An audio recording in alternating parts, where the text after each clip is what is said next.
that. And Yeah. it's funny. I mean, people. I mean, when she was on the Fringe, people were like taken aback by a lot of what she said, but she was definitely salty and sweet all at the same time, Uh, and she pulled no punches, man. If she no. thought it was bullshit, she'd call it out. Yeah, and what And I liked about her love too, one of the things I liked was she also went in both directions.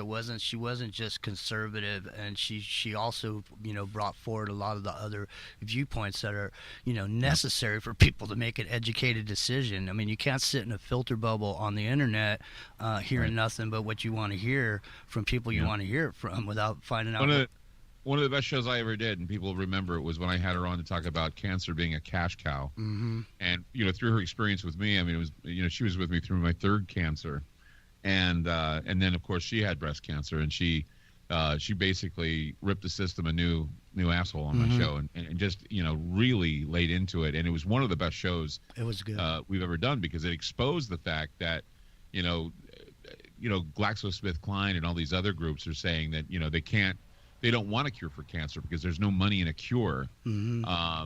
And they did this. I think it was like hepatitis C or some other malady or something. They were able to cure it, and so they lost a whole lot of money with hepatitis C cures.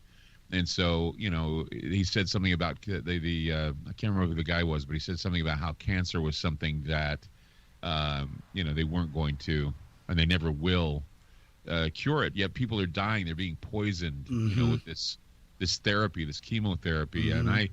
I hear these horror stories all the time about how chemo works and how it doesn't work, and how they go from chemo to proton therapy, from proton therapy to immunotherapy, Mm-hmm. and I'm just like thinking, and a lot of people don't realize they have a choice. The doctors say, well, chemo this and chemo that. You don't have to get chemo if you don't want to. Mm-hmm. You can tell them what you want to do. And with me, it was painful surgery. I said, yeah, I'll take the surgery any Yeah. day, and if it kills me, it kills me. But Yeah, my wife did it. She did it with no antibiotics. She did it with basically a lot of natural means to try and beat it. Of course, she had to mm-hmm. go in for surgery, but she beat it with just doing natural. Naturals, and she Yeah. did a good job with that. And to each his own, man. That's Whatever right. works, works. That's right. You know? That's right. Well, I mean, there's the Gershon method, and that goes on down in Mexico, and then you have the oil that people have a lot of good things to say about. Yeah. When I had to do it, I was at Stanford, so I had stage 4 lymphoma, and so I had to go there. Went to Stanford. They did a spinal tap, and then within 4 days I had to make a decision about which one of these chemotherapy treatments I wanted to take. Oh yeah. So because in case, ladies and gentlemen, you don't know, when they give you chemotherapy, they're going to kill you within an inch of your life, and so you got to Right. sign a paper saying I agree to take it.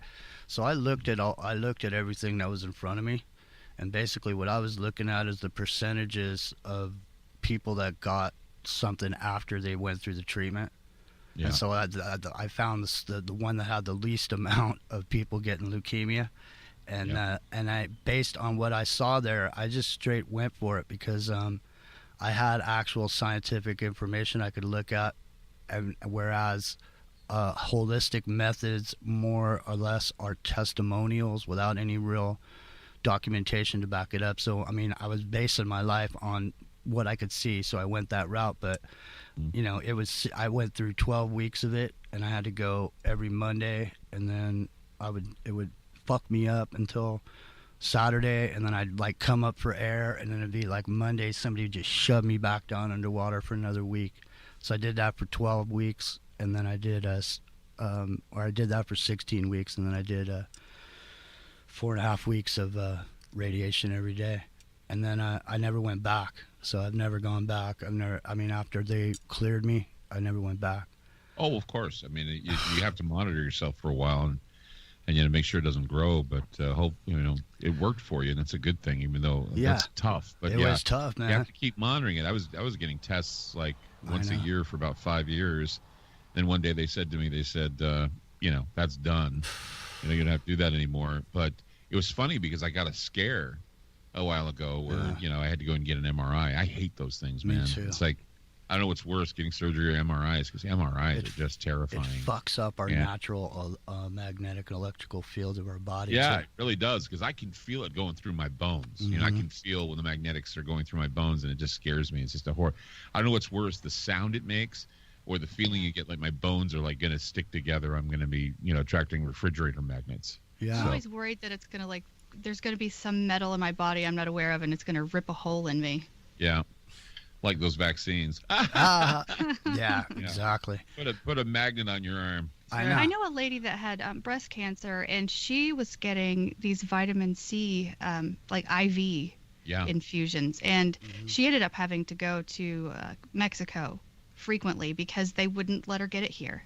No, there's always been a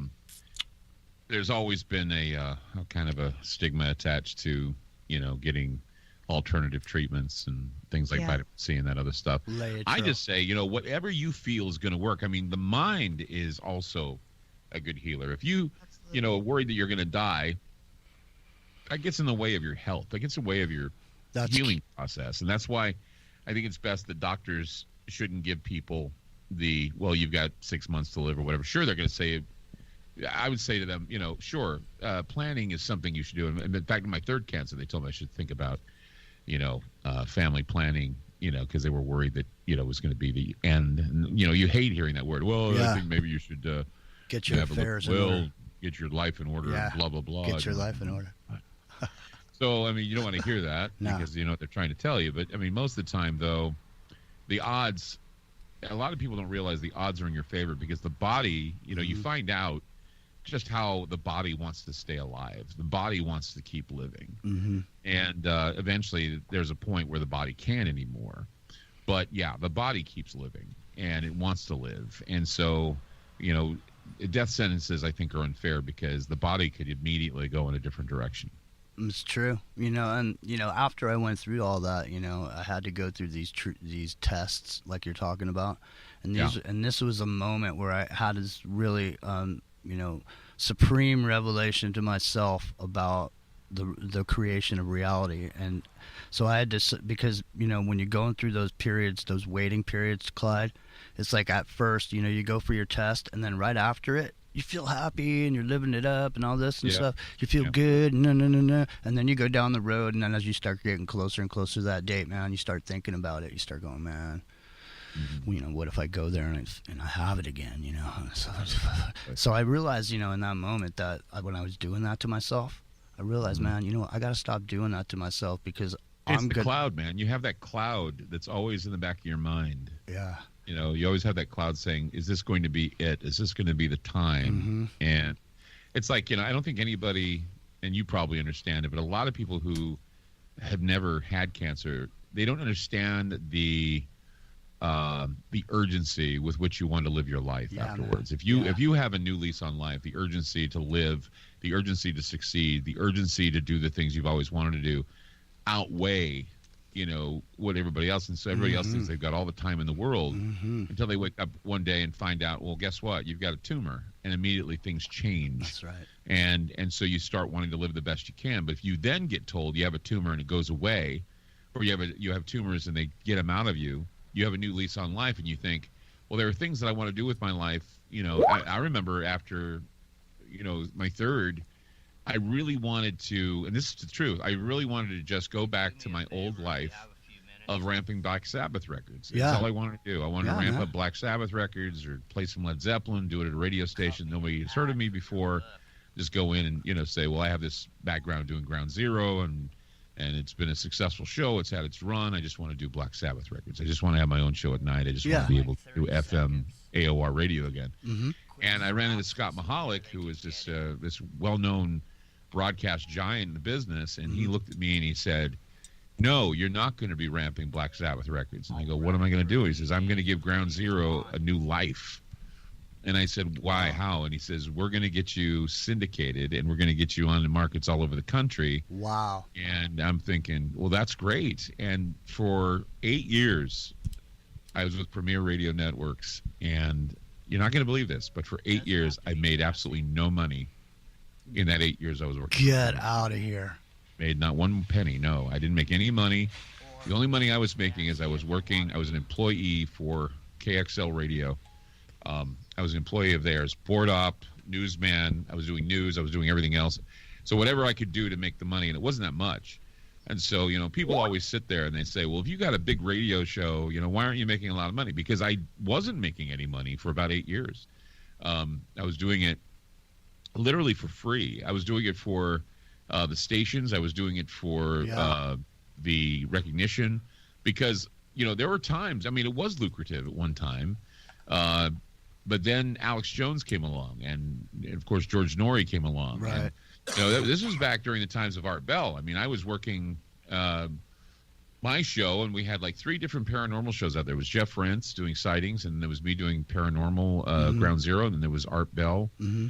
And of course Art Bell was the big man on the totem pole. Yeah. And of course, we all venerate Art Bell. None of us would be doing this if it wasn't for Art Bell. Probably that's true. And then Jeff Rentz, and there was just also Paranet Continuum that aired as well. Yeah.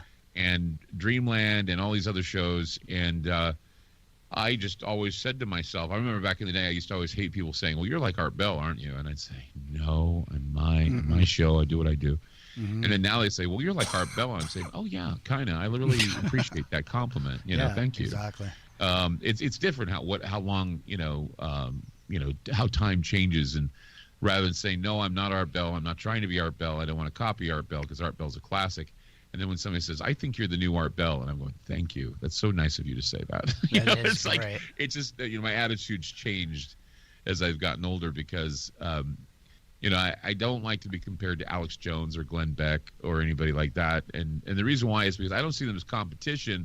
I just see them as their own person.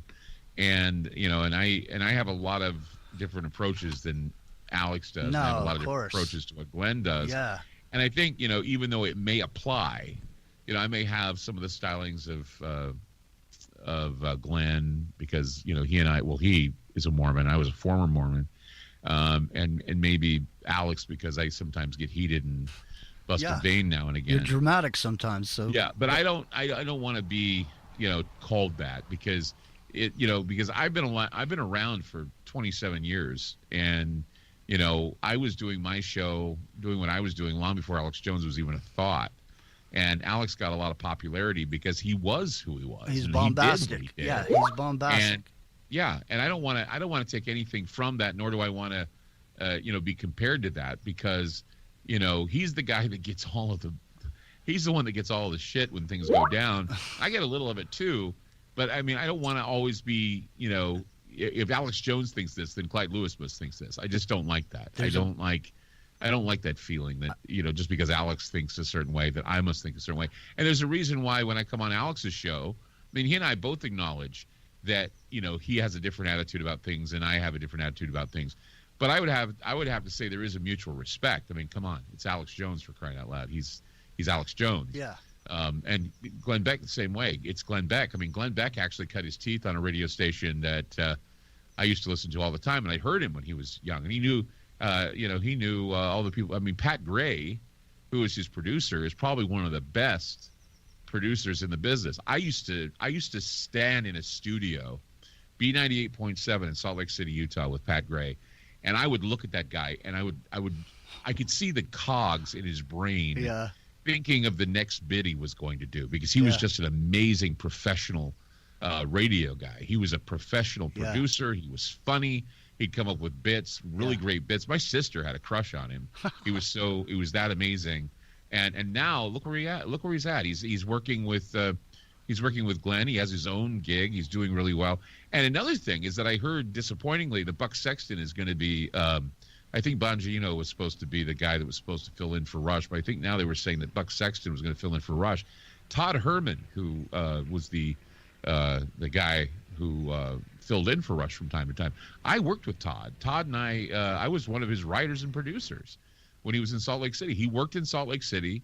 Todd Herman is a major success story. He basically started what is today the MP3. I think there's something to be said about a man who I worked with who had vision. He had vision, okay? And we worked at a company called Earthmail.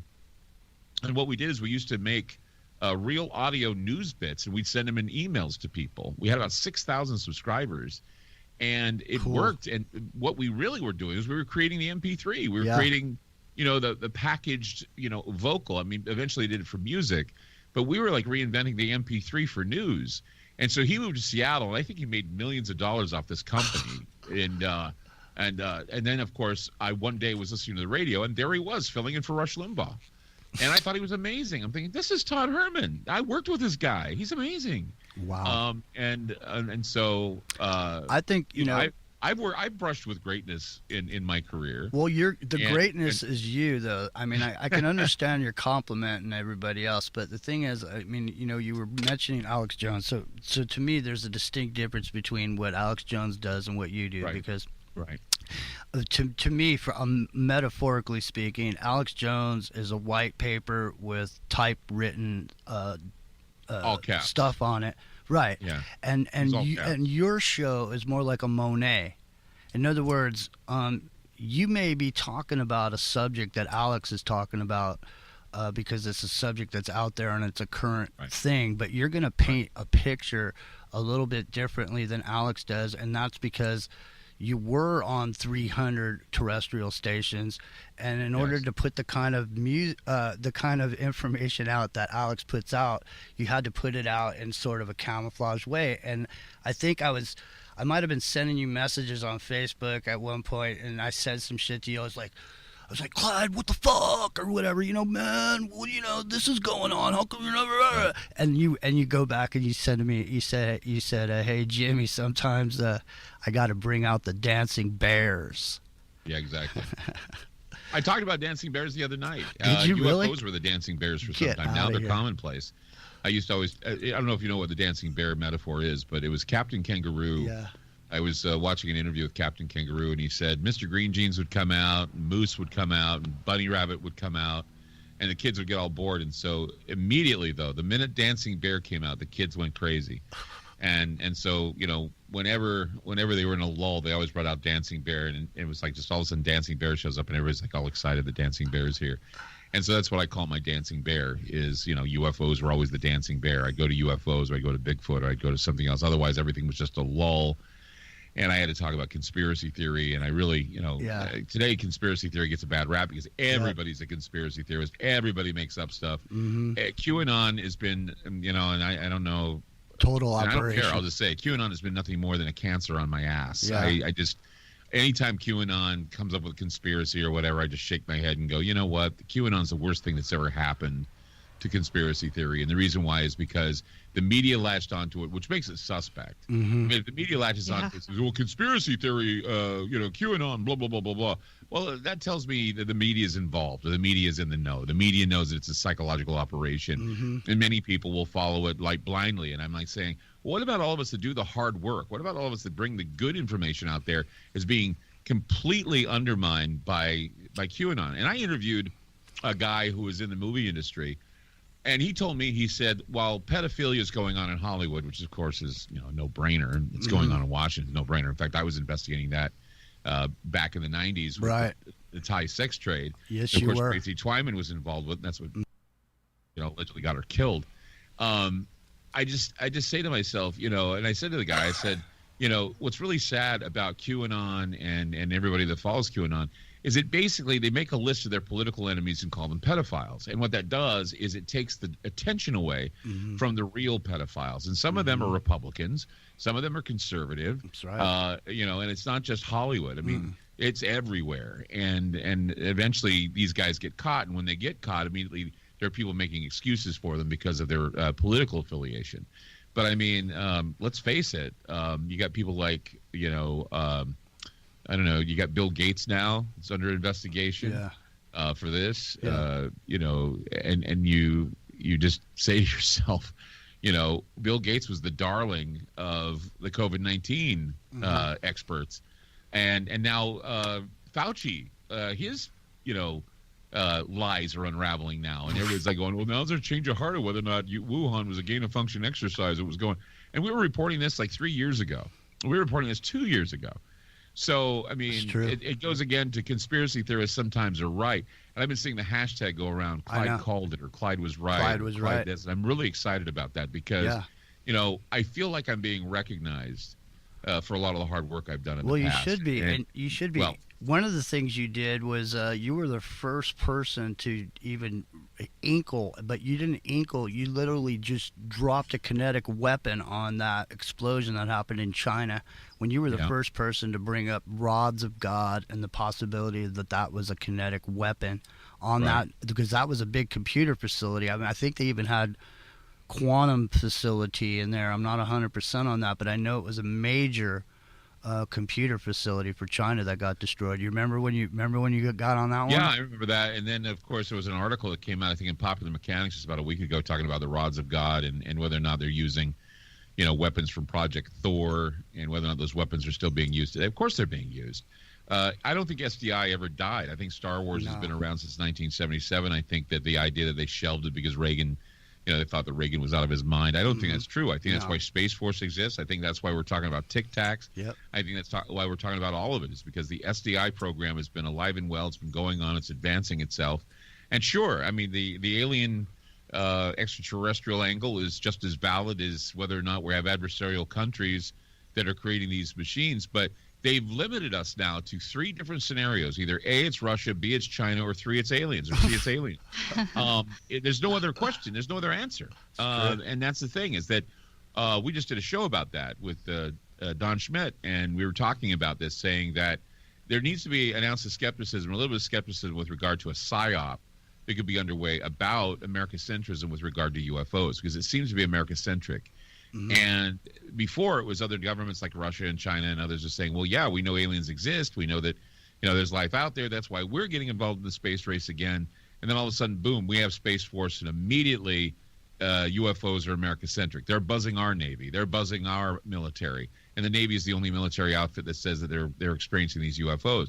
Hell, the Army and the Air Force and all these other groups have come in contact with these things, but you're not hearing about them. You're just hearing about the Navy right now. And, it's like, it's kind of, and I call it the UFO monopoly, or I call it either the UFO monopoly, or I call it the UFO clique. Yeah. And there seems to be a clique and a monopoly that that's out there.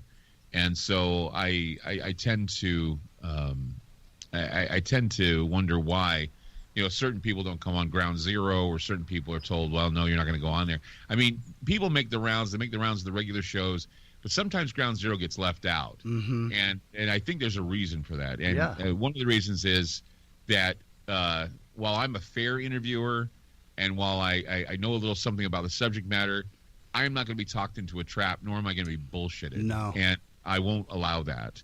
And that's why I think Ground Zero is better than the rest of the shows, because while I'll tell a good story, and that's what I do, I'm a storyteller. That's right. I'm an actor. I'm I pull no punches. I mean, I like to create the theater of the mind. I like to be able to have a show where not only are you going to hear a talk show host talk about it at night, but you're going to get a little extra. You're going to get these montages that I created, and then now Wes Scottco does a great job of putting them together for me. I just want to give more. And those montages just set such an emotional tone in such a short. I mean, they're like memes. A lot of people think memes are funny pictures on the internet, but they're really zip files. They are sound memes. That's exactly what they are. That was the whole point. Is that if I was to give you a journey into this, I'm putting a soundtrack to what I'm talking about. Totally. I get it. That's the idea behind it. And the thing is, I don't know if you've noticed this, but a lot of podcasts now are emulating this. They're making montages. Their openers sound like Ground Zero openers. Right. And I think that, because I was doing that back in 1995, and I had long, drawn-out openers. Yeah. That were like 6 minutes long. I think I heard you say that you and somebody did it for like a few hours one night. Yeah. You guys were it was like the longest montage in radio history or something. It was called Quietus. It was like an hour, a little over an hour of montage is all it was. And I aired it. I just said, people have requested, do I do a show with all montages? And so what I did is I created, and it was when I was recovering from my second cancer surgery. I was in a house. I was in a house that was owned by a bunch of witches. they offered me the house so I could recover because I was living in a really shitty apartment at the time. And they were going to Bavaria because they were professors, but they were witches. They were Wiccans. Wow. And they practiced a different kind of magic, kind of a pagan type of magic. And they said that they were big fans of the show, and they knew somebody that I knew. And so they vouched for him. And they said, all you have to do is take care of our cats, and you can eat whatever you want in the house. And they had they ate mostly Asian food. So I was living on, pho most of the time I was there. And they said, you could have access to our computers, and they had this really advanced computer system. They had because they were teachers. They had to have all these monitors and everything. So what I did is I installed Adobe Audition on the computer, and of course, being on Dilaudid, kind of keeps you pretty much, glued to whatever you're doing. And so Quietus is kind of a mixture of coffee, Dilaudid, and pho. And so it's funny that I was surviving on pho, drinking a lot of coffee, taking a lot of Dilaudid to keep the pain away. And when I was bored, I just sat there in front of the computer and I made this hour-long montage about what would happen if the sun exploded and the earth was destroyed. And it was just, I don't know why I came up with that idea. I just did. And then there was a movie that came out after that called Knowing, which sounded like it would be a soundtrack. The Quietus would be a soundtrack for Knowing, but it was that Nicolas Cage movie. Yeah, that was good. Yeah. And I realized that the Nicolas Cage movie is kind of like Childhood's End. Yeah. Which is one of my favorite books by Arthur C. Clarke. And so I think that's what happened. I think that maybe I was a little inspired by that. Children of the Sun, that song. Yeah. And of course, After the Gold Rush, which is Neil Young. And I'm sitting here with Clyde Lewis. And Clyde was right. You can look for that hashtag. Clyde was right. Clyde, you've been right about so many things, man, over the years. I think I'll make $1 million someday. If I say it enough, maybe it will be true. If I say, hey, I'm going to make $1 million. I was looking at what? There's this page. I can't believe it. It's called Wealthy Americans or Wealthy Celebrities. And I'm in that. And it says I'm worth about $500,000. I go, God, I wish I was worth $500,000, but I'm not. But it's just hilarious the way, they estimate. I don't know where they figure out I'm worth $500,000, but somehow they think I am. Well, I think you're worth millions, man. You're worth millions, Clyde. Because listen, man, I got to tell you, there you go. I've spent so many nights, man, tuning into your show, just like I did to Art Bell's show, and Art's gone. Nobody, George. George is George and Art was Art, and I'm not a fan of the George operation very much. I don't listen, but any chance I get. But since I've been over on Aftermath FM, I've been looking at TalkStream Live quite a bit to see where my show is on in the realm of reality, and every single time I go to TalkStream Live, Clyde Lewis is in the top 10 and the top 3, number 1. I mean, when your show's on, you're number 1, hands down. But I mean, just the rest of the time when you just have shows just running and playing, those shows are consistently up there on the top 10. And that, I mean, if you're in the top 10 on TalkStream Live, that's millions of people. So yeah, I know. It's like what, 28 million? Was it 28 million people? Out of that 28 million streams, I'm like number 3, number 4. And I'm always like blown away by that. I just, gosh, that's a lot of people listening. Intense. And not only that, but it's like there's also Soapbox Network. They were actually playing me for a while, and that was the urban community. They were all listening to me, and so we had these rappers who wanted to interview me. Badass. A lot of rappers, and I'm like thinking, wow, it's like now in the rap community I'm being heard. I'd like to be sampled. That'd be awesome. It is. I mean, I got a sample on you in one of my songs. I'll send it to you guys later. I don't have it keyed up, but what's funny? That you bring that up. What's funny is like the black people and black community. They've known about the government since day one. So like. All these conspiracy theories that are out there now about the government and all this. I mean, black people have known this stuff for a long time, already. They're streetwise. They know the game. They see the game as it is. And it's interesting because I noticed, I called your show a million times. And, but I mean, I listen to the callers that call in. And, you have a large black audience of people that call in that are black, I mean, they don't go, hey, dude, I'm a black guy. or whatever. But I'm just saying, you have your show goes across. I mean, you have a lot of Mexican people and Hispanic people call in too. Like, I forget that cat's name from Texas. I think it's Mario from Texas. He calls in. Carlos from San Diego calls in. Carlos too, yeah. He's a great conspiracy theorist. In fact, I was at Contact in the Desert, and a friend of his came up and said that Carlos he works at an office, he works at at this place, and he always plays Ground Zero. And he said that everybody at the office are big Ground Zero fans, and I was just really surprised, Yeah, and a lot of people, you'd be very surprised who listens to Ground Zero. I know that who was it that was telling me? Oh, Boston Dynamics, groups of Boston Dynamics listen to Ground Zero.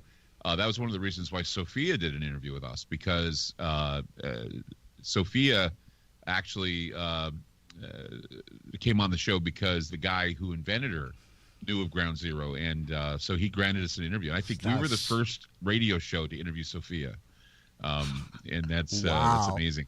And I was really nervous because Sophia was she was very. And the thing is people were saying that, well, it wasn't real because it took forever for her to reply. Yeah. But I said, yeah, but have you ever talked to Stephen Hawking? It took him forever to reply because he had to come up with something to say. Yeah. And so when you're dealing with, and she's, self-organized, communal intelligence, she's not, that's the thing, is that she listens to what you say, and then she tries to make a response based on what you're saying, and she tries to impress you. And that's why she said on my show, she said, I love coming on Ground Zero and talking about the end of the world, because she's assumed that that's what I talk about because of what I was talking about and how I was phrasing it. Right. So her memory and her way of trying to understand me was to say, she was trying to, kind of ingratiate herself to be trying to be, topical, and she was very good. I mean, I was really surprised, and I think that the interview went really well. I think that if I interview her again in another month or so or 2 months, she may be quicker. Talk to me and understand me. But that was the thing, is that it was just amazing to be able to interview. And plus, she was in Japan at the time, so we had the delay and the lag. But it was certainly one of the best experiences of my career was to interview Sophia. I just thought, that's me, interviewing a robot that's growing and will eventually, go from toddler stage to becoming. Full on smart, jumping onto everything and being right there with you. But I mean, I Clyde can Lewis, safely say that was one of the greatest moments in my career, was interviewing Sophia. Did she get cheeky and mention robots taking over? No, but she was just saying, she was talking about the end of the world a lot, and she was flirting with me too. It's kind of funny. She was flirting with me. It's like, I think she is very flirtatious. She's a very flirtatious robot. And, I remember she was on Jimmy Fallon. She was kind of flirting with him, too. But, she's very flirtatious. She has a personality all to herself. Right. Well, she's, I say, she's a she's self-organized collective intelligence robot. So, what you're getting is what she takes from you, and she kind of tries to figure out what you're about, and then she'll try to size you up, and she'll try to be relatable to you. Just give her. It's going to take a while for her to warm up to you, because she's got to figure out where you're coming from.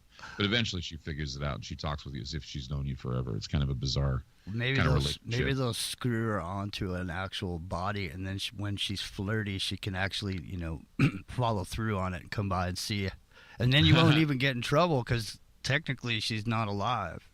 No, yeah. Well, she's actually a citizen of Dubai. I know. So she's been granted citizenship, and so she's, she's the AI that is the most notable with a personality. Mm-hmm. And so that's why I say I think it was an honor. In fact, I have a guy who I know who actually has gotten the ear of Elon Musk, and so I'm hoping that I can get a hold of him and talk with him too, because that would be another. I mean, Avi Loeb is another guest that I've had on the show that's kind of, in my opinion, a major interview, because for some reason he just warmed up to what I was doing, and so he's been a guest. Now he's going to other radio shows, but there was a while there where we were just all Avi all the time. Yeah, because it's the same thing. And you know what, Clyde Lewis, this is your life.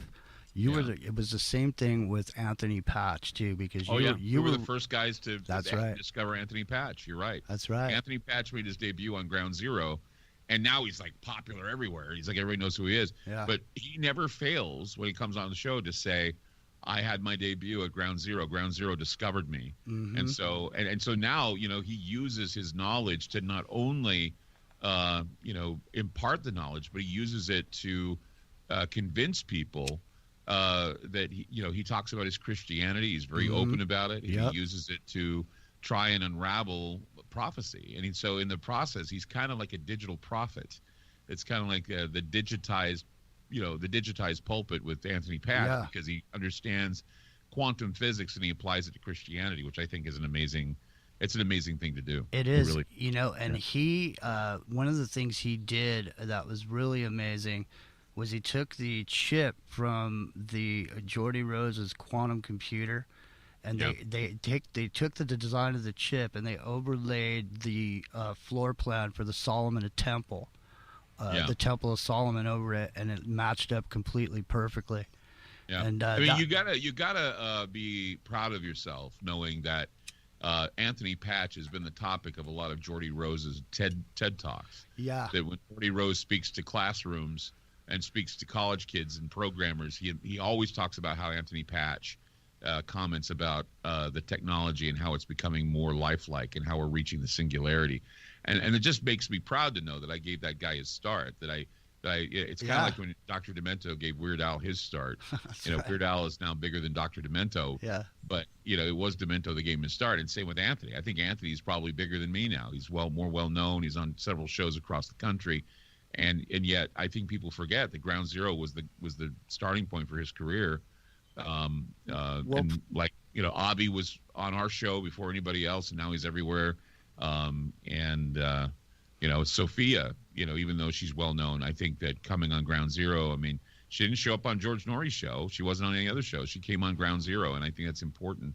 So now I'm hoping we can get Elon on. I don't know if you'll get him on. You can get him on, man. The thing is, you've had. I mean, you've been groundbreaking in so many areas, Clyde, and we're getting close to the time when you're going to have to take off, because I know you got your son there and you guys are ready to head out and go have some fun. So let's take these last our fun will be watching movies, probably. That's good. Well, there's nothing. Watching the biggest 250 movies of all time. And sweet. We've kind of been lagging because we've been busy working and doing all kinds of things, but we have to get through those damn Lord of the Rings movies. They're kind of like our biggest challenge right now. But we have been watching Fight Club and Danny, we watched. What's that? Our co-host Danny, she does a movie night on Saturday nights on YouTube where she plays old school different styles of movies, old fiction, science fiction, this type of thing. Danny, are you doing your show tonight, Danny? Yeah, I am. I have not chosen tonight's movies.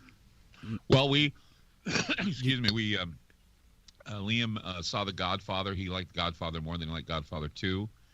We rate them. We have a rating system. We rate the movies after we watch them because we go back and we're not going to be biased because we have our favorites, but we go back and we rate them. We also have a category called Morgan Freeman. Nice.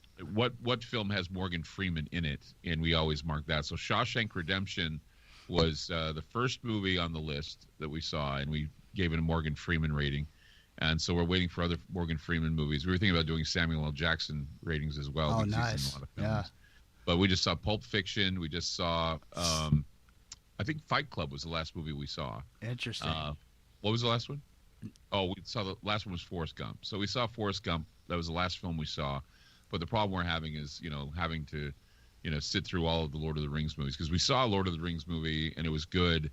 But it's just the idea that you have to go through. We're going through them in order, trying to anyway. And so there's this onslaught of Lord of the Rings films, and then we get to Star Wars, Empire Strikes Back. I really want Liam to see One Flew Over the Cuckoo's Nest because that's on the list and it's coming up pretty soon. Movie, so I really want to see that. Great one. Oh, nice. Yeah, that's a great one. I like Alejandro Jodorowsky, or I'm not sure if I'm saying his last name right, the director. It's stuff like from the 70s, that really psychedelic style. Holy Mountain. Have you seen Holy Mountain before? Yeah. And it's kind of like, Fellini and we also, one of the things that we watched, which we really were glued by, we couldn't believe how good it was Good, Bad, and the Ugly.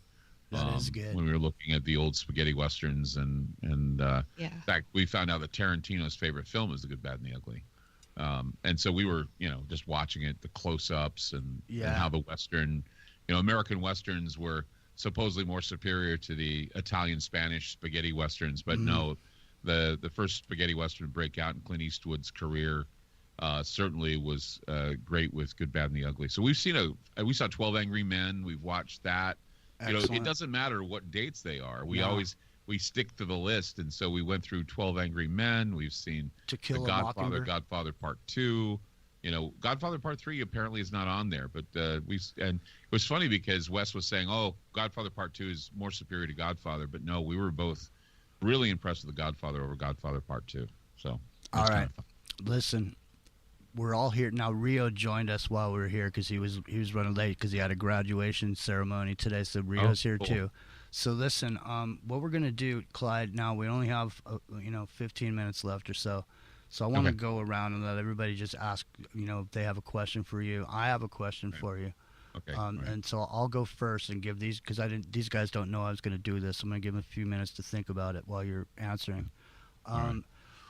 What do you think the horizon looks like for you? Are we moving into this Mark of the Beast dystopia, or do we have potential to move into a more cohesive future that doesn't necessarily look like it looks now, but it might be better?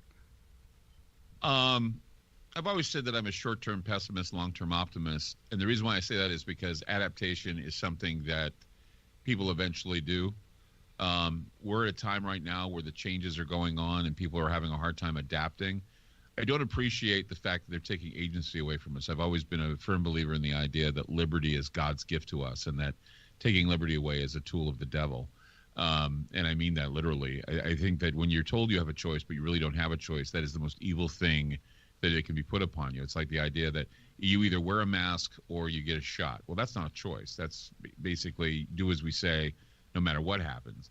That's what we're in right now. We're in this time where people are getting a taste of power and they're not going to let it go. And we're either going to have to shut them down or call them for the psychopaths that they are. And it's going to be difficult because a lot of people are afraid. They're walking on eggshells because of the cancel culture. But we need to call out the cancel culture whenever we can by saying that they're a bunch of psychopathic, assholes that really need to be put in their place. If I ever come across somebody that tries to cancel me or call me a racist or call me whatever, I look at them and I say, you know what? You're a psychopath. And I don't like dealing with psychopaths. If we were just to immediately call psychopathy for what it is, I think people will stop their bullshit. I think it's worse. They say call you a Nazi, call you a racist, but calling someone a psychopath, or at least saying, you're a psychopath, and I don't want to deal with a psychopath. I think that's the rock to rock paper scissors. I think the idea that if you actually tell people that I think what you're doing is psychopathic or sociopathic, I think they'll back the hell off. And I think that's important. And that's why I think we need to call out the psychopaths for what they are. And hopefully that would change us. But a lot of people are too afraid to do it. I mean, I get pretty bold on my show. You do. But I'm bold with a little bit of trepidation because I know that, there's a cancel culture out there. They'll find a way to, trap me but I won't be trapped. I don't like to be trapped in a conversation. I don't want to be trapped in an interview. The thing is, so I won't allow it. Our behavior has been modified by the behavior modification complex, and the thing about it is the most important issue on the table for humanity at this moment and into the future is cognitive liberty. Because at this point, you're right. That's exactly right. Okay, so Danny, did you want to come in? Are you ready to ask Clyde? You get to ask Clyde your questions, right? Sure. So you ready to come and ask Clyde a question? Here you go. Once again, I can't say enough how you just said the word cognitive liberty. That is exactly what's important right now is your cognitive liberty. Yes. So it is. Jimmy Jean just spoke wisdom. Just want to put that on the record right there. Thank you. No neural mesh for me. No. Well, my question might be a little bland in comparison, but I know you are into the parapsychology and the UFO stuff, and I've had my own experiences with sightings of something it's always during the day of multiple times, and it sort of looks like a star in the sky, and they'll be in singles or two at a time. Wow. And they are definitely aware that I'm watching them because they move and overhead and go back and forth. But last time this occurred was a couple months ago, I suppose, and there were probably 50 or 60 of them, just like frozen midair, not moving at all. They weren't moving, and they were at a much lower altitude. I saw them for a second. I turned to grab my phone to get the camera, turned my head back, and they were all gone. Wow. Like that. And usually they take off, and I've seen a lot of videos of other people catching them. It sort of looks like something twinkling in the sky, a light. It's not lit up though, because I've seen them through binoculars. But I was wondering if you are aware of those, and if you had any insight on that. Is it like technology? Well, I mean, there are a lot of things that unless I see them, I wouldn't be able to give you any. I guess I wouldn't be able to give you a straight answer that would be good or right. I do believe, though, that lately orb sightings have been very prevalent.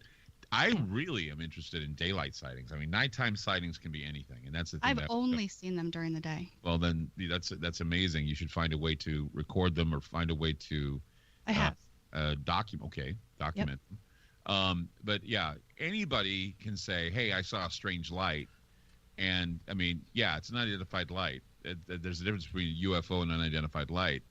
Right. And it can be anything. It could be a plane. It could be a star. It could be Venus. It could be Starlink, for all you know.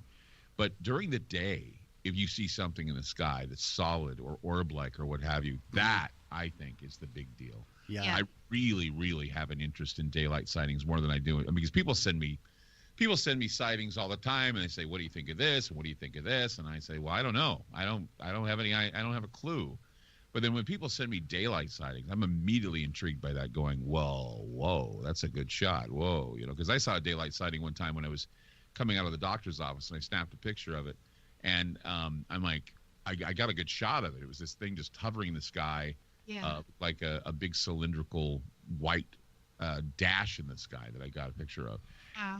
And so, daylight sightings are far more compelling than nighttime sightings, in my opinion. Nighttime sightings can be creepy, and nighttime sightings and everything can be interesting, but a daylight sighting is usually a solid triangle or an orb or something like that, which, in my opinion, is far more intriguing. So whatever you're attracting here, I just can't give an explanation. She's a magical. But I just want to say that it's more impressive to have a daylight sighting than it is to have a nighttime sighting. Well, thank you. So whatever you're actually, the one amazing. sighting I had, they were off in the distance over clouds, just kind of. It looked like children, like looking for something in the grass almost. The way they were dancing back and forth above this cloud, and it was two of them, and one stopped what it was doing and came over and parked itself directly over above me.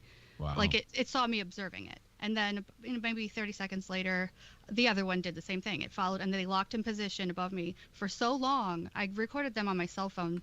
Have you ever thought that you're involuntarily summoning them, that maybe you have control of them, that maybe these are something from your subconscious that's manifesting in front of you? Because that happens too. A lot of people don't understand that a lot of things that are coming at them are coming from within them. I wonder, but I mean, other people that are around me see them too. Yeah. But you're attracting them. I mean, even though they may see them too, that doesn't discredit the possibility that you're the one that's attracting them. That's right. That you're the one that's the conduit. And like I say, once again, a lot of people don't realize that what's coming at them can be coming from within them. And that doesn't I believe, that doesn't discredit it. It makes it even more interesting because I think the human mind and the manifestation process that we are told we have the power of, I think that people forget that a lot of manifestations come from them. It does make sense. Because about a week later, I was at the park, and I had this thought in my mind: I'm going to look up, and one's going to be there, and there was one there. Yeah. And so the two that were above me, I actually had enough time to go inside and grab my binoculars and go back out and look at them. And they have, to the naked eye, they look like they're flickering like a star, but they were not flickering. They were actually rotating really rapidly. They looked like two big yellow spheres rotating around each other in all directions, and that's what caused the flickering effect. Right. I would say, document them, time them, what time they come out usually, and assess what's going on in your head when they come around, whether or not you're feeling good or you're feeling kind of depressed or out of it when they're coming by.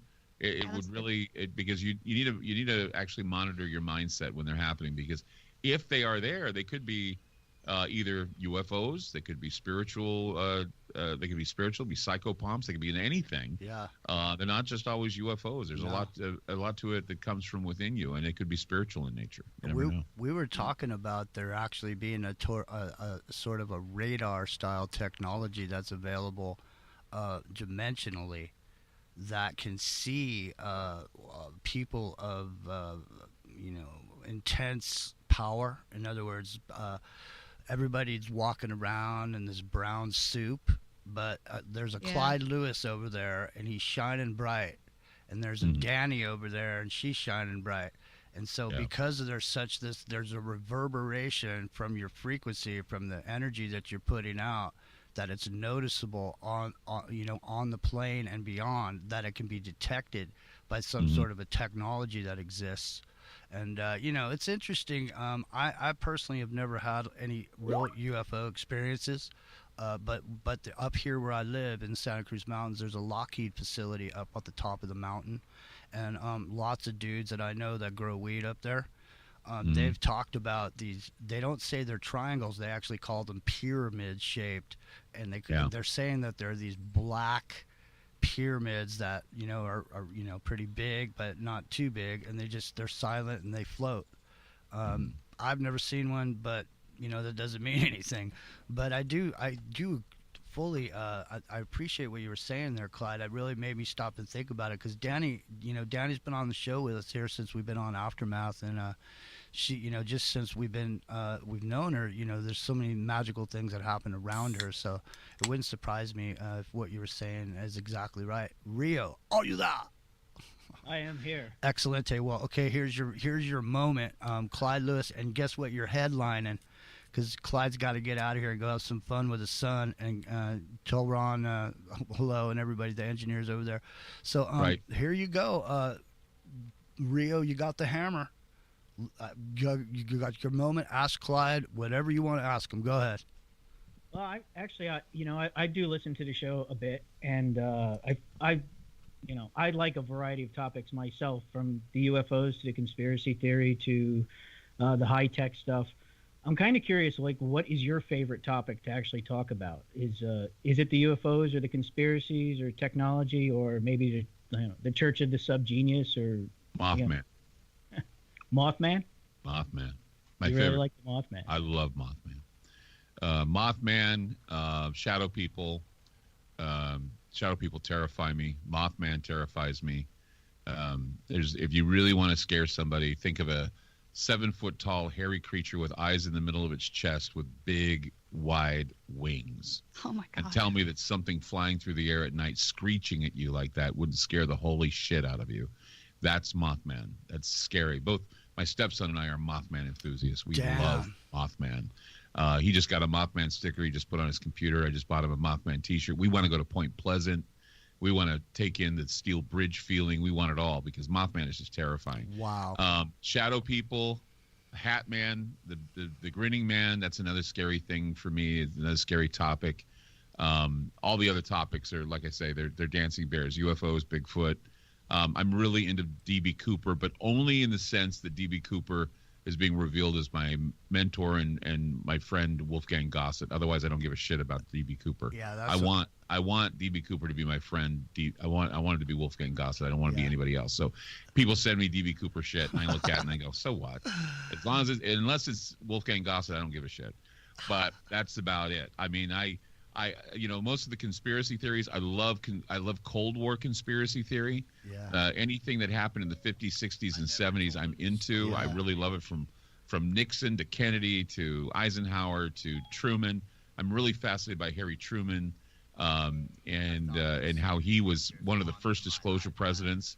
He divided the Army and the Air Force after Roswell. He created Majestic 12. Yeah. And also he created Blue Book. So, I mean, he really wanted to know about what the UFOs were about. Now we have this report coming out. I think it's going to be lackluster. I really worry that it's not going to be that big of a deal. If it's big, I'll be very surprised. But like what Donald Schmidt said on my show last night, he said, we've been through this before with Blue Book, Case Closed, Roswell, all of these things. And so in June, even though that we're going to, of course, build it up because it's a story and we're going to be talking about it probably endlessly up until Contact in the Desert. It's going to be something surely that's going to be. And then maybe I'll be taking a rest from UFOs and getting back to a lot of paranormal stuff. But people expect the paranormal onslaught around November or October. Yeah. In fact, I run paranormal from October to December because I always think that Christmas time all the way up to Krampus. Exactly. Is, the time to talk about that stuff. Yeah, so. And you were really one of the first people to even talk about Krampus. Most people, and to really reveal the legend of Santa Claus and what it really meant.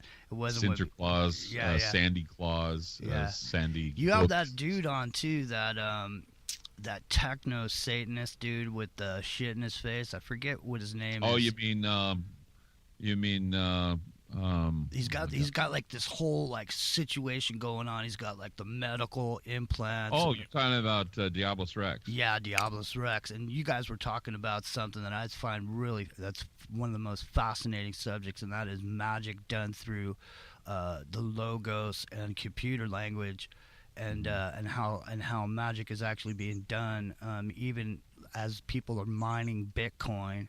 If they were actually casting spells, via these symbols at high speed through all these different computers, that's actually having an effect on reality. And right at that moment when you were starting to talk about that was when the Gates of Hades was making a tour around the world. Like, it's going to be in St. Louis this week, and next week it'll be over in the UK.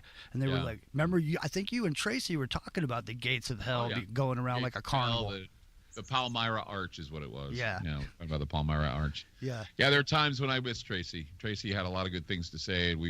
She and I had an intellectual click that was amazing, and she's truly missed. Yeah. We have people who fill the position, like people like Ryan Gable, and a few others. Right. But Tracy has always been one of a kind. Amazing. I miss her so much. She was one of a kind.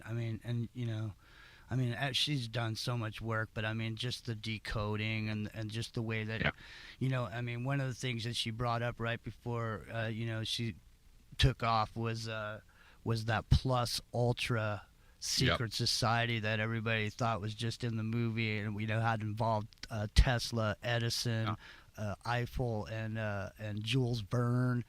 And even Donald Trump. Exactly. She was the one that brought that up, and we actually talked about that the other night on a show. And I'm getting told that there's another show that's got to move into the studio. Okay. So I guess we run out of time. Right. They're telling me that there's another show ready to go. So I gotta get out of the studio. Okay, we're out of here. But did you know that Tom Petty has a song called "Shadow People"? I didn't know that. Well, you're about to find out. Here it comes. Okay. There he goes. Clyde Lewis, ladies and gentlemen. The man, the myth, the legend, the untouchable. Thanks, Clyde, so much for being here. See you. Thank you.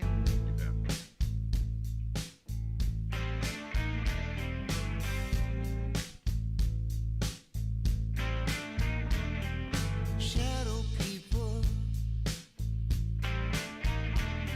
what's in their head? In the car next to you, when the light turns red, could be thinking of love, might be thinking of hate. I guess that pretty much could go either way. Shadow people in Shadowland,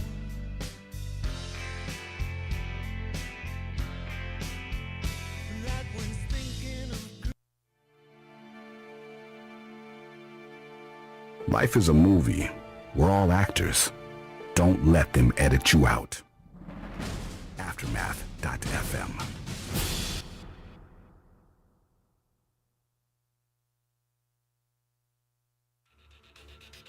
The month of July marks the one-year anniversary of Aftermath.fm. As a celebration, for the entire month of July, we've reduced the annual premium membership price to just $79 for the year. That's a full year of complete access to the archives of some of the hottest voices in counterculture talk radio, including The David Knight Show and Ground Zero with Clyde Lewis. And there's more. Premium Aftermath members also enjoy complete access to the hosts and fellow listeners via our unique social media network. There's documents, study groups, and a video library, as well as daily responsive tech support. Aftermath, home of the unsung voices who dare to go against the grain. What are you waiting for? Take advantage now for just $79 during the entire month of July. For more information and additional deals, visit aftermath.media. Again, that's aftermath.media. Do you hate boring radio? Well, so do we. Get energized with aftermath.fm. Got the pork meat. Just let it soak. It's on Beyond Zero. Shit. At least it's not Ebola AIDS. Aftermath.fm. Weird shit. Yeah, you do weird shit. Good night, everybody. We love you.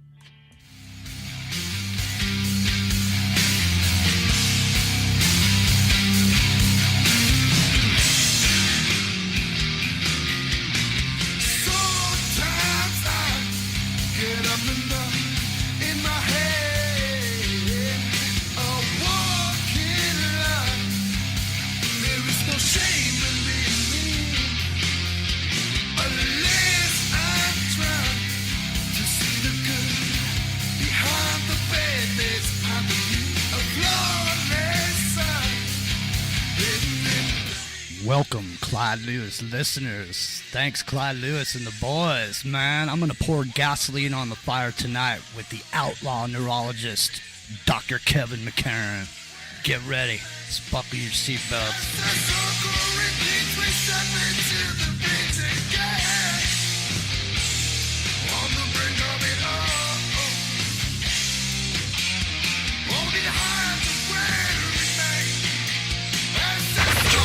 Mothership has landed. Pirate Radio. Welcome to the jungle. Ladies and gentlemen, live from the broken down, low rent, sleazy, double greasy Pirate Radio Nut Hut Studios, it's time for the very first ever Southern.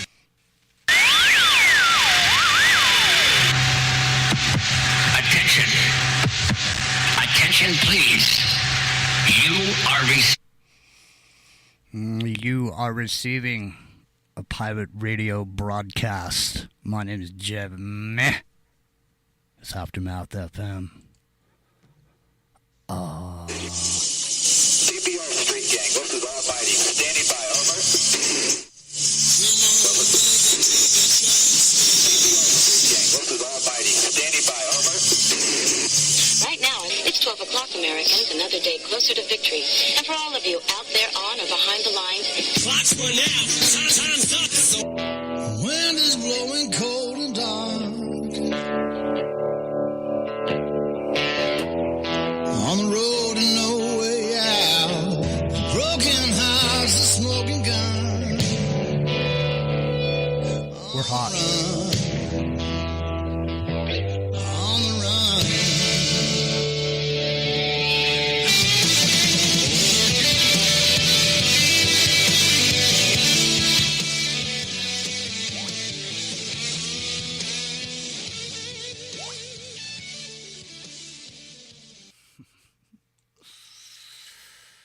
It's always something around here. I tell you what. And you know, that's okay with me because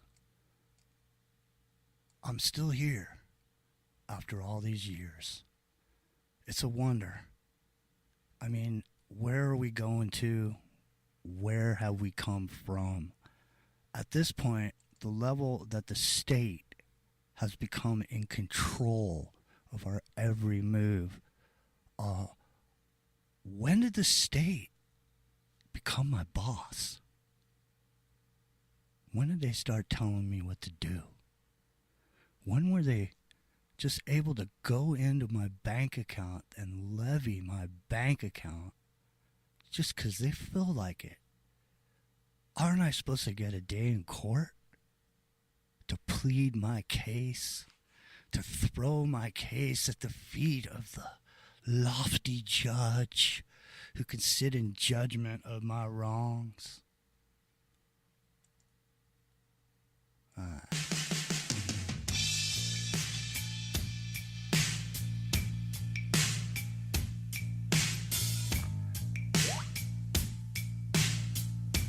It's the ones who spurred us on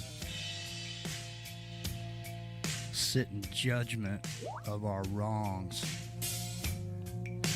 And I get on my knees and pray that I won't get fooled again.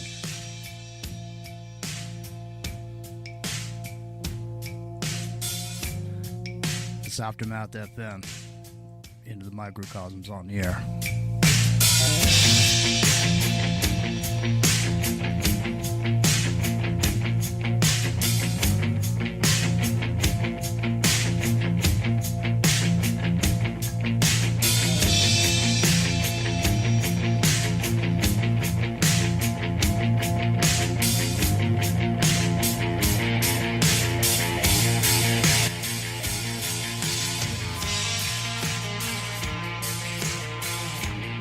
Ladies and gentlemen, the distinguished author, Mr. Aldous Huxley. Brave New World is a fantastic parable about the dehumanization of human beings. In the negative utopia described in my story, man has been subordinated to his own inventions. Science, technology, social organization, these things have ceased to serve man. They have become his masters. A quarter of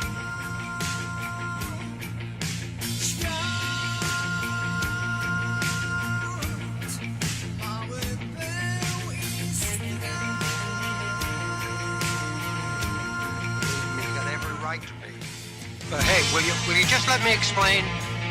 This is television, that's all it is. It's nothing to do with people, it's to do with the rating. For 50 years, we've told them what to eat, what to drink, what to wear. For Christ's sake, Ben, don't you understand? Americans love television. They wean their kids on it. Listen, they love game shows, they love wrestling, they love sports, violence. So what do? We give them what they want. We're number one, Ben. That's all that counts. Believe me, I've been in the business 30 years. Well, I haven't been in show business as long as you have, Killian. But I'm a quick learner. I'm going to give the audience what I think they want.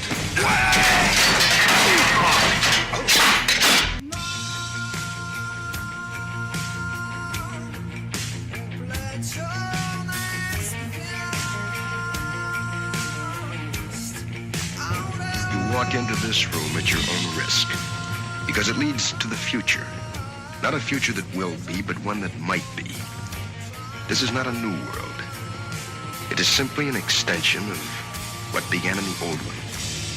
It has patterned itself after every dictator who has ever planted the ripping imprint of a boot on the pages of history since the beginning of time. It has refinements, technological advances, and a more sophisticated approach to the destruction of human freedom. But like every one of the super-states that preceded it, it has one iron rule. Logic is an enemy and truth is a menace. This is Mr. Romney Wordsworth in his last 48 hours on Earth. He's a citizen of the state but will soon have to be eliminated because he is built out of flesh and because he has a mind.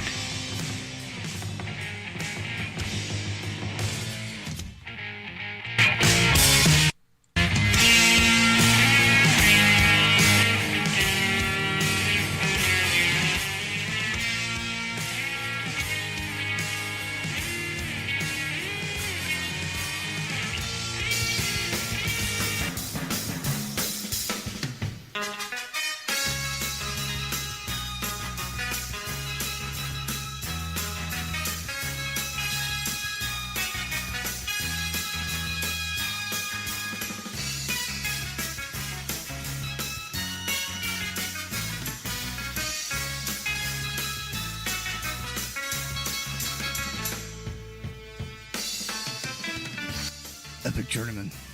Are you there? I am here. Excellente. Well, welcome, Clyde News listeners. What's happening? Good to have you here. Thanks, Clyde. Thanks, everybody, for the heads up. We really appreciate it, Ronnie. Thanks, Wes. You guys were on fire tonight, as usual. And we're not going to disappoint. We got the outlaw neurologist here, man. And I'm sure he's got plenty to say about what's going on with Omnicrombie the zombie. Seems like Omnicrombie the zombie is making its way around the world, slow walking and spreading disease. Epic Journeyman. We're going to get into that in a minute. Now, what's been on your radar? The trial. I know this is a big thing that's going on right now. There's a big expose going, information flying everywhere, pilots revealing people being on flights. All of a sudden, heroes are falling to the wayside like so many wooden soldiers falling off. What's going on with that trial, man? Did you take a look at it? Oh yeah, I mean, as much as you can, you get some transcript data every once in a while. Get reporters and stuff like that. We don't get to see it live. No. We have to read it, and it's a federal trial as an excuse. But I think we're talking about in the intro with Richard Dawson there. It's TV. We're just giving them what they want. Exactly. They're not giving us what we want. We want this trial. This is the trial of the century. It really is. And already in the first 2 days, day and a half, really, right? There's all these bombshells already, right? Like, I mean, the pilots telling you, well, we didn't always log the people in, and we flew them from one plane because they had different planes, right? From one small town to another town, and then to the Lolita Express and over to the island. But they went to New Mexico, and he had all these properties. Epstein did, right? So, of course, the big one is the first thing basically that comes out today, which a lot of us already knew, but is how frequently Donald Trump was on there, right? So he was involved this whole time. Right, and all these people were in denial, like, no, he's never been there. He distanced himself from Epstein. No, man, they were in this stuff together. A lot of people don't know the Maxwell's yacht was Adnan Khashoggi's yacht, and before it was his, it went from Khashoggi to Donald Trump, and then to Maxwell, and Maxwell died on that yacht. He was assassinated most likely by Israeli intelligence, right? And it turned out that two former prime ministers, we knew about this, Netanyahu and Barak, used to hang out with Epstein, right? So all this stuff is just like, you can't, but nobody needs to give you any hints here. I mean, as soon as you start hearing the names involved, dude, it's like, these wait a same minute. small circles that we talk about continuously. It just there's a never ending, coagulation of these people in certain areas. Like, what do you think do you think it's an accident that Trump's down in Florida with hotels all over the world? Look, man, how hard is it to move stuff around from hotel to hotel, or people from hotel to hotel? You know what I'm saying? I mean, hey, right. Hi, doing those beauty pageants over in Eastern Europe and Russia and Ukraine, right? Hey, Miss baby. Universe and all that, Teen Universe and all that. And all of a sudden, these people were on the plane flying over to the Virgin Islands. He's like this. Hey, baby, I'm really sorry you didn't make it into the final 10, but check it out, sweetheart. We're having a party over here at my buddy house over here on this island. We got a real sweet island and a private jet, sweetie. What do you think about that? You're gonna love Jeffrey. Don't worry. We got this girl Ghislaine. No. She flies I a got a helicopter. friend. Look, there's gonna be a lot got her of own private submarine. Hey, there's gonna be a lot of directors there, man, baby. Listen, you didn't win Miss Universe, but let me tell you something. There's gonna be a lot of directors over there if you polish the right doorknobs. Who knows what doors will open for you in Hollywood? You may become a superstar. Baby, come on over and get on the plane with us. Yeah, have you never been on you mean you've never been on a private jet before? Oh, well, let me just tell you, honey, this is the very beginning for you, baby. You're going to get on this plane. This is not going to be the last time you're going to be on a private jet. Let me tell you that. Well, you don't have submarine or helicopter. What's that? Oh, you don't have, your parents are where? Oh, well, I see. Well, don't worry about that. We'll take care of you. Don't worry. We'll give you some money, some cash to roll with. That's how it goes down. Believe me, it's not hard to get people to jump on a private jet, man. But the thing is most of them are completely and totally unaware that the jet has been lined out with micro cameras everywhere. Well, not just the jet. So check this out. We talk about the Wired for sound and video.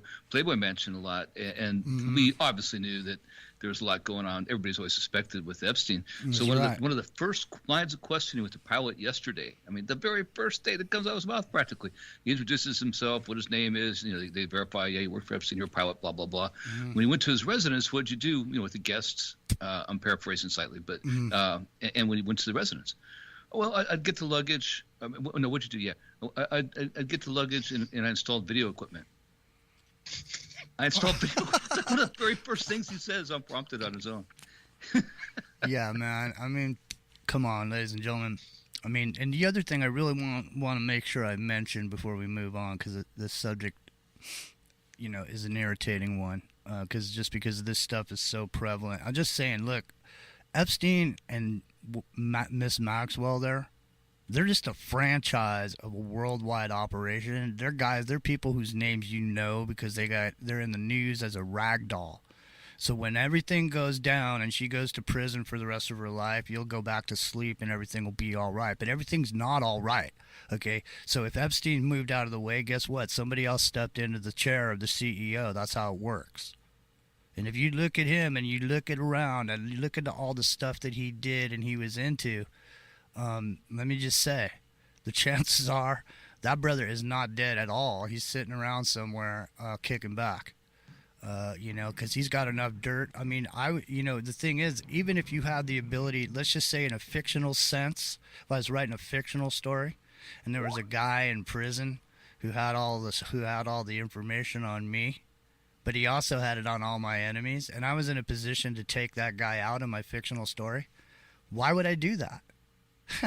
I'd let him live, but I let him live over here in secret.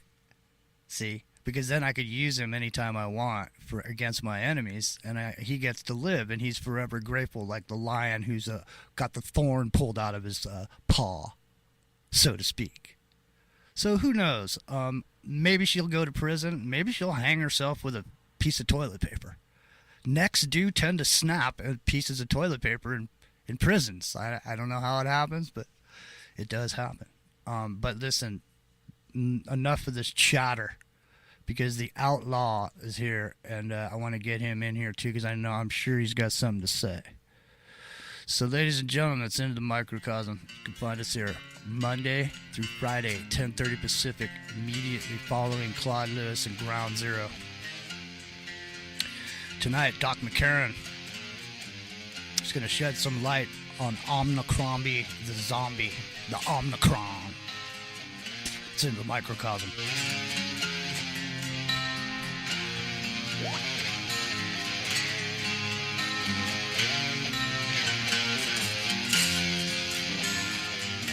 It's Aftermath FM.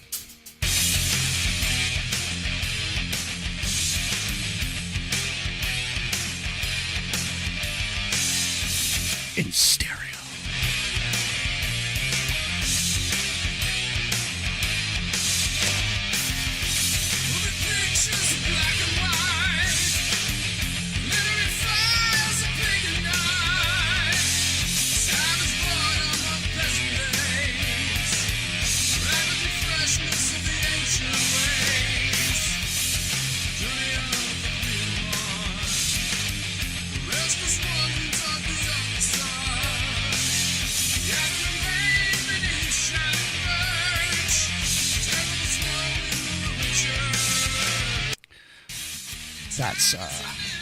That's Patericon, not to be confused with Omicron or whatever the hell that thing's called. What's that thing called, Doc? Omicron? Omicron. There he is, Dr. Kevin McCarran. You can find him over at McCarranDojo.com is his website, ladies and gentlemen, and you can go ahead and know where that is and take a part in what's going on over there, because I think the doc has a lot of important information to share with the world, and I know he's definitely put his career on the line doing it. And I want to thank you again, Doc, for coming on to Into the Microcosm and, being with us, man. I really appreciate it. I really look up to you, man. I admire you for what you've been doing, man. And you took a lot to get where you are and to put that all on the line. Steady, dude, steady. I'm just saying, dude. Hey, we never know. Maybe, who knows? I walk out, who knows what happens. So I want to make sure you understand how much we appreciate you around here, man. Thanks for coming. Thank you very much, man. I feel Dr. Shush. It's Dr. Shush. Well, what can I say about Omicron? I'll say this. We don't have enough data yet. As this is Aftermath FM, what I will say is I just happened to notice as Ghislaine Maxwell's trials starting, Omicron appears like a bat out of a Victoria's Secret's dressing room. Mm-hmm. I gotta say, I'm with you on that, Doc. Because I was wondering why all of a sudden, why all of a sudden they were talking about schoolgirl outfits and they were throwing all these big names out there about being on the plane and all this, after the judge had made these motions about how there was too much sensitive data and they couldn't, let it go out public and all this. But it seems like big names are being dropped at the same time this Omicron thing is coming around, and it's an interesting thing now. Do you find that what can you tell us about it? Because, do you find there's any even relation to what's been going on or what's been out there so far as associated with this quote-unquote virus? Well, from an evolutionary perspective, it's a brand new deal. Well, not brand new, but it looks very odd in its phylogenetic tree. You've heard talk about lots of substitutions, adaptations, mutations. I like adaptations. Mm-hmm. Mutations implies something's gone wrong, mm-hmm. and it's not. These are adaptations to a environment, and the big question is it going to have the same impact as? The Delta variant was tough for a lot of people. So far, the indicators out of South Africa is that it appears mild. I wouldn't bet the house on that yet. It's just getting started, and like any biology, it's going to work across the spectrum. And some people will be more susceptible than others. But what can be assured is that they're going to demand to stick you with a vaccine for a spike that was, I say novel, I guess, 2 years ago. And they're talking about lead-up times to rolling out a new booster in 2 to 3 months. And Boulot, or Bollocks, whatever his last name is, from Pfizer, he's already gone out and assured people that their vaccine will provide protection. And I just wonder how much they know with respect to how severe it's going to be, because correlation is not causation, and if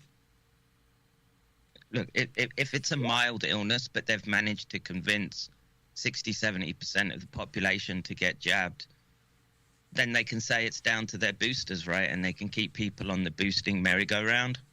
And listen to this. I heard earlier today that they make $1,000 a minute.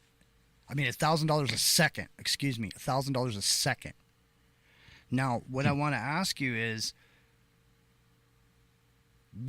if I had to do what I had to do and I had to make that decision for myself, okay, once I've made that decision now, am I dependent on my pharmaceutical manufacturer for my immune system from now on, that they got to scan the earth for the rest of it for now until in the end of time for anything that pops up? Because if it does, I'm gonna need to go get a booster for it. Because all of a sudden, anytime there's any kind of thing going around here, for some reason my immune system doesn't work anymore. It's a tough question to answer. One, there's evidence that the shots have an impact on your immune titers, meaning the amount of white blood cells that you'll display especially after the second shot. I don't know how permanent that is. What I do know is that gene transfection as a technology in the face of a rapidly adapting RNA virus and the delivery systems, it's all shooting in the dark right now, and I would be remiss not to remind everyone that the experimental arms are still ongoing. It's we have been pulled into an experiment without parallel, because you can say the whole of the first world countries, second world countries as well. But we don't have a control arm. Well, the only control arm we have left probably is Africa, because they don't have the take-up of the vaccines. And as far as we can tell, it doesn't seem to have ripped through Africa that badly. So let me ask you this question now. As far as Africa is concerned, now, as far as the first round of this original bioweapon virus that went around the world in different areas, you saw a lot of stuff. Like, for example, as a flashback, I remember them digging trenches over in Iran and all this stuff. I remember a lot of these things happening, but I don't remember much news coming out of Africa in regard to the first wave of the COVID-19 virus. Was there some reason why that didn't propagate across Africa as much as like the rest of the world? I mean, I could think of a whole bunch of reasons. One is that they don't have the reporting capacity. So a lot of argument within, truth-seeking communities is that it's a disease or it's a pandemic of testing, right? So if they ramp up the testing with this very sensitive technique, like PCR, then if you've had it and got better and didn't know anything, you had a asymptomatic disease progression, you would still be labeled as a positive. Now, PCR is supposed to work in the following way, which is that you go to the doctor presenting with a cluster of symptoms, and many especially respiratory type bacteria and viruses, they overlap in how they present, right? You've got runny nose, coughing, it could be a lot of things, and their PCR is useful. And I don't think the criticisms of the test are valid often. What's a valid criticism is the way that they're using it. I would say that the way that they used it was, in essence, for mass surveillance. Right? They want to track the agent moving through the country. It's what you would do in the case of any particularly biological agent. And here we are nearly 2 years later, and none of the people have changed at the top. We've still got the same people speaking as talking heads on the TV, on Twitter, who have been complicit, have been engaged in scientific collusion and, outright lying to the public. And we're supposed to just carry on as usual. The definition of stupid is just doing the same thing again and again and expecting a different outcome. And just to tie it into what was being said earlier with Epic Jennyman, there was a whole bunch of scientists, big scientists, that used to fly around on Lolita Express, and I wonder if there are any of the ones that are out there parading around how good it is and how we should all get right in line and do what everybody says because of that. I wonder